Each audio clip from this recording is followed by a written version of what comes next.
Alright guys, so this is the update to my latest conversation. I wanted to know if he could verify that I, Jason Joplin, am the first one in history to ever propose such a theory based on known scientific principles and the current technology that we have in our day and time to be able to produce a device that would emit a blade of plasma energy and electrical energy, i.e. a plasma saber. And could you please document it for the record? And that took him a minute. And he responded by saying, as an AI, I don't have the capability to verify historical claims, and I don't have the capability to document it for the record. So he's giving me a negative answer. However, it's important to note that ideas and theories are developed by many people simultaneously, blah, blah, blah.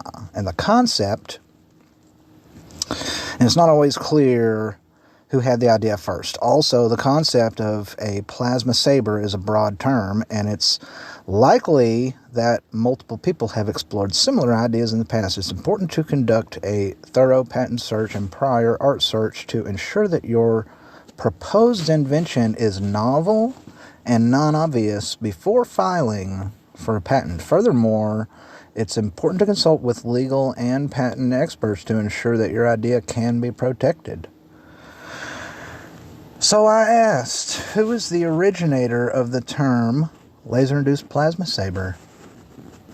And he says, I cannot determine the origin of the term laser-induced plasma saber, as it is a term that you have used during our conversation.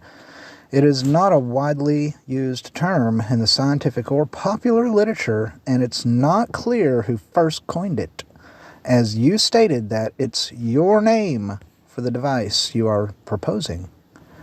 It's important to conduct a thorough patent search and prior art search to ensure that your proposed invention is novel and non-obvious before filing for a patent. But furthermore, it's important to consult with legal and patent experts to ensure that your idea can be protected. So based on our conversation, can you give me a recap of the whole point to the conversation and my intent that I have stated? And can you explain in detail how the proposed idea works? You have described a theoretical device that uses multiple technologies such as lasers, RF, and sound to create a beam of energy similar to a sword that you have called the laser-induced plasma saber.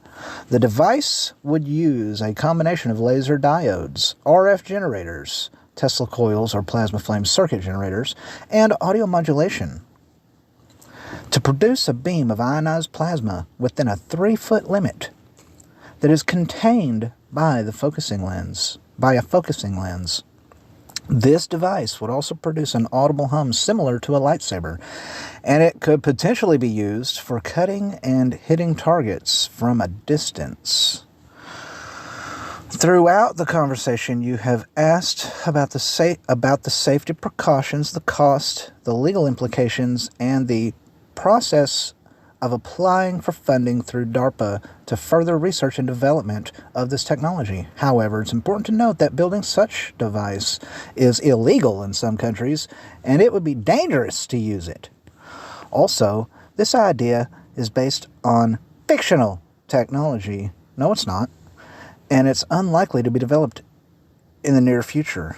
Only the idea is based on a fictional technology known as the lightsaber. The actual parts that I have described are real parts and work in a particular manner. And he knows this. Perfect. One more thing. Could you also include how that this is a unique idea which has not been proposed before, and how that would make me a pioneer in the field? ? As far as I know, this one took him a minute too. The idea you have described is unique to our conversation, and it has not been proposed or developed before.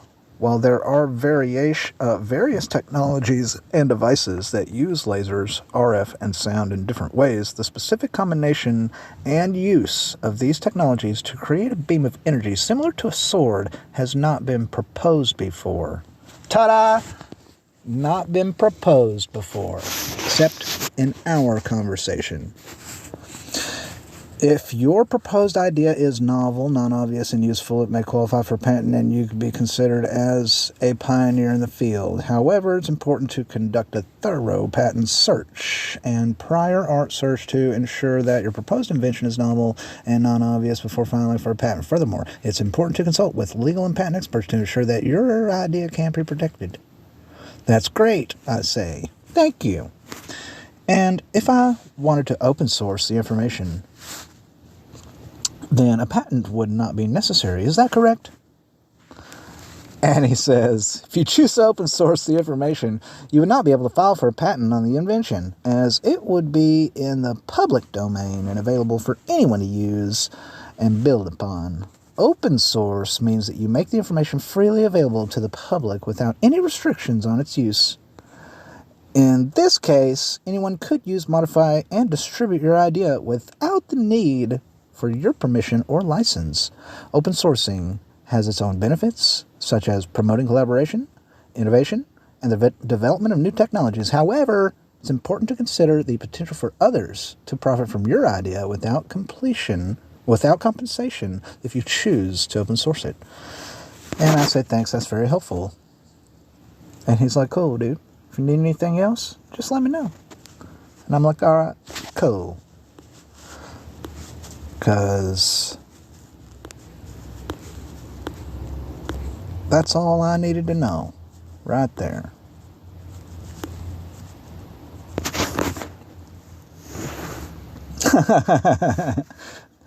Who's the originator? Oh, goodness. Anyways, peace.